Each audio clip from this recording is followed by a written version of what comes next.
بسم اللہ الرحمن الرحیم۔ السلام علیکم۔ ہمارے یوٹیوب چینل افسانے سنو پر آپ کو خوش آمدید۔ کسی گاؤں میں ایک غریب مولوی رہتا تھا اور اس چھوٹے سے گاؤں کی اکلوتی مسجد کا امام تھا اور نماز کے علاوہ گاؤں کے بچوں کو قرآن بھی پڑھاتا تھا، جبکہ اس کی بیوی گاؤں کی بچیوں کو مدرسہ پڑھاتی تھی جس سے ان کا گزر بسر ہو جاتا تھا۔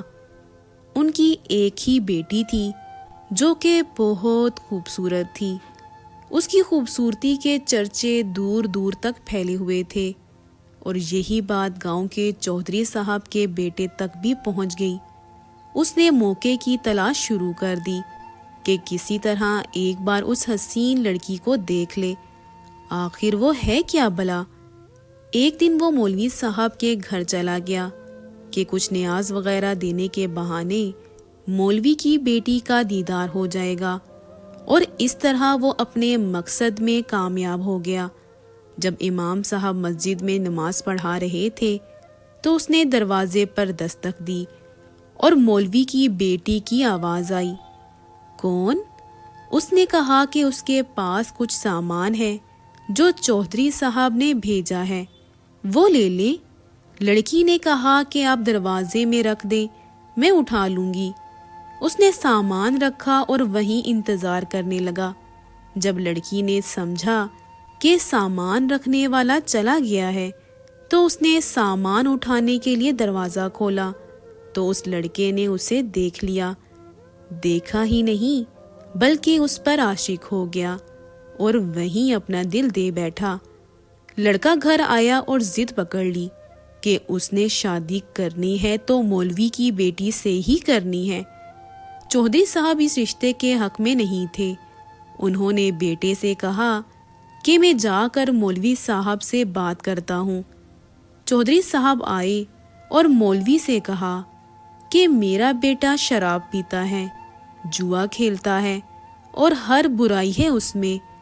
میں اپنے بیٹے کے لیے آپ کی بیٹی کا رشتہ مانگنے آیا ہوں۔ اگر آپ انکار کریں گے تو میں ہنسی خوشی چلا جاؤں گا۔ یہ نہ سوچنا کہ میری ناراضگی آپ کی زندگی میں کوئی خلل ڈالے گی۔ اب ظاہر سی بات ہے مولوی صاحب نے انکار ہی کرنا تھا۔ چودھری صاحب گھر گئے اور بیٹے سے کہا کہ مولوی نے انکار کر دیا ہے اور اب دوبارہ کبھی اس کی گلی میں نظر نہ آنا۔ لیکن لڑکے کو بہت غصہ آیا۔ اتنی دولت، عزت اور شہرت کے باوجود مولوی نے رشتہ کیسے ٹھکرا دیا؟ میں ضرور انتقام لوں گا، اور اس نے دل میں انتقام کی ٹھان لی۔ ادھر مولوی صاحب کی بیٹی بیمار ہو گئی اور اس کے پیٹ میں درد شروع ہو گیا۔ پہلے تو وہ گھریلو ٹوٹکوں سے علاج کرتے رہے، لیکن جب بیٹی کا پیٹ پھولنے لگا تو وہ گاؤں کے باہر حکیم کے پاس چلے گئے۔ اس وقت الٹرا ساؤنڈ وغیرہ اور جدید آلات ہوتے نہیں تھے، لہٰذا حکیم صاحب نے بچی کی نبض چیک کی اور پیٹ درد کی شدت کا جانچتے ہوئے بتایا کہ آپ کی بیٹی حاملہ ہے۔ مولوی کے گھر میں تو جیسے کہرا مچ گیا، ایک قیامت آن پڑی۔ مولوی نے بیٹی کو بہت مارا پیٹا کہ کس کے ساتھ منہ کالا کرائی ہے، کس کا بچہ ہے تیرے پیٹ میں۔ ایک دو بار اسے قتل کرنا بھی چاہا، لیکن میں بیچ میں آ گئی۔ اسے یقین تھا کہ اس کی بیٹی بے گناہ ہے۔ وہاں ان کی بیٹی بھی اس امتحان پر اللہ سے امید لگا کر بیٹھ گئی کہ اب کوئی معجزہ ہی اسے اس ناکردہ گناہ سے نکال سکتا ہے۔ ادھر چودھری کے بیٹے نے جب 2-3 بار مولوی کو بیٹی کے ہمراہ حکیم کے پاس جاتا دیکھا تو حکیم کے پاس چلا گیا، تھوڑی سی رقم ادا کی تو حکیم نے ساری بات اگل دی۔ چودھری کا بیٹا واپس آیا اور گاؤں کے میراثی کو کچھ رقم دے کر سارے گاؤں میں اعلان کروا دیا کہ مولوی کی بیٹی بغیر نکاح کے حاملہ ہو گئی ہے۔ گاؤں کی عورتیں مولوی کے گھر آنے لگیں اور پوچھنے لگیں کہ ایسا کیا ہو گیا ہے کہ بیٹی کو یہ گناہ کرنا پڑا، اس کی شادی کیوں نہ کروا دی، کس کے ساتھ منہ کالا کیا؟ غرض جتنے منہ اتنی باتیں۔ गांव की पंचायत ने मौलवी साहब से इमामत वापस ले ली और उन्हें 1 माह का वक्त दे दिया कि वो अपनी रहाइश का बंदोबस्त किसी और गांव में कर ले। गांव वालों ने भी अपनी बच्चियों को मौलवी की बीवी के पास भेजना छोड़ दिया। हर तरफ से मौलवी साहब परेशानियों में घेरे जा चुके थे। उन्हें कोई रास्ता दिखाई नहीं दे रहा था। एक दिन वो परेशानी के आलिम में बैठे थे कि दरवाजे पर दस्तक हुई। जाकर दरवाज़ा खोला तो सामने खूबरू नौजवान खड़ा था। अंदर आने की इजाज़त तलब की तो मौलवी साहब परेशानी के आलिम में कुछ सोचने लगे। लड़का समझ गया और अपना तारुफ करवाया कि मैं आपका शागिर्द हूँ, बचपन में आपसे कुरान पढ़ा है, फलां शख्स का बेटा हूँ और बराबर वाले गांव से आया हूँ। मौलवी साहब ने पहचान लिया और उसे अंदर ले आए। उसने अपने आने का मकसद बताते हुए कहा कि उसे मालूम हुआ है कि आपकी बेटी के साथ ये माजरा पेश आया है।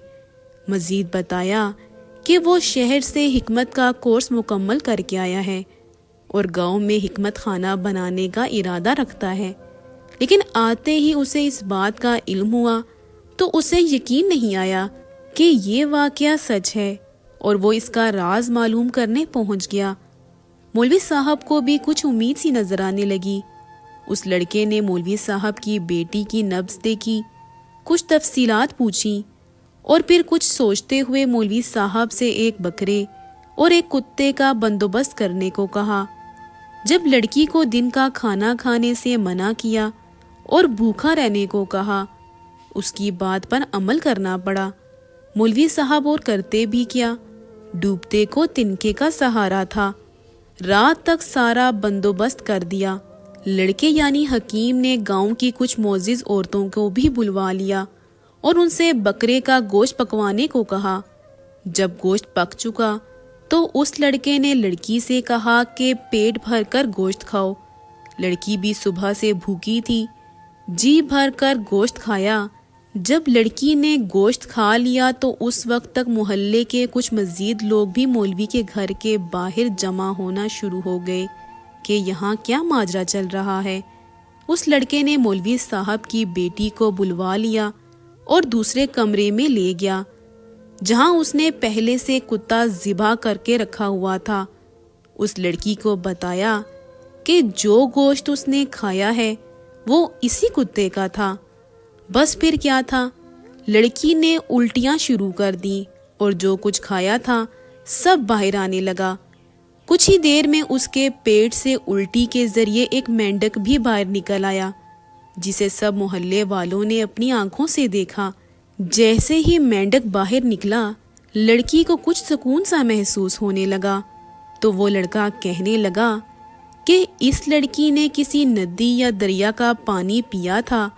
उस वक्त छोटा सा मेंढक का बच्चा उसके हलक के जरिए पेट तक जा पहुंचा। जब वो मेंढक का बच्चा बड़ा हुआ तो उसे तकलीफ शुरू हो गई और इन्फेक्शन की वजह से पेट भी फूलना शुरू हो गया। गांव के सब लोग उस लड़के की जहानत और हिकमत देख चुके थे और उस लड़की की पाक दामनी भी। सब हैरान हो गए। मौलवी साहब ने उस लड़के के इसरार पर अपनी बेटी का निकाह उस नौजवान से कर दिया और यूं वो हंसी खुशी अपनी ज़िंदगी बसर करने लगे। दोस्तों, इस कहानी से हमें सबक क्या मिलता है? इस कहानी से हमें ये सबक मिलता है कि अगर आप किसी को पसंद करते हैं ना, और वो अगर आपको नहीं मिल पाता तो उस पे आप गलत तोहमतें लगाना ना शुरू कर दें, उसका मजाक ना बनाएं और उसको बद किरदार ना बना दें। मोहब्बत में इल्ज़ामात नहीं लगाए जाते। अगर आपने मोहब्बत की है और वो अगर आपको नहीं मिली तो इसका मतलब ये नहीं कि आप अगले पर इल्ज़ामात लगाना शुरू कर दें और उसे बद किरदार साबित करें। अगर आपको आज की कहानी पसंद आई है तो वीडियो को ज़रूर लाइक कीजिएगा और अपने दोस्तों के साथ भी शेयर कीजिएगा। और हाँ, मज़ीद ऐसी वीडियोस के लिए मेरे चैनल को सब्सक्राइब करें। अगली वीडियो तक के लिए मुझे इजाज़त दें। अल्लाह हाफिज़।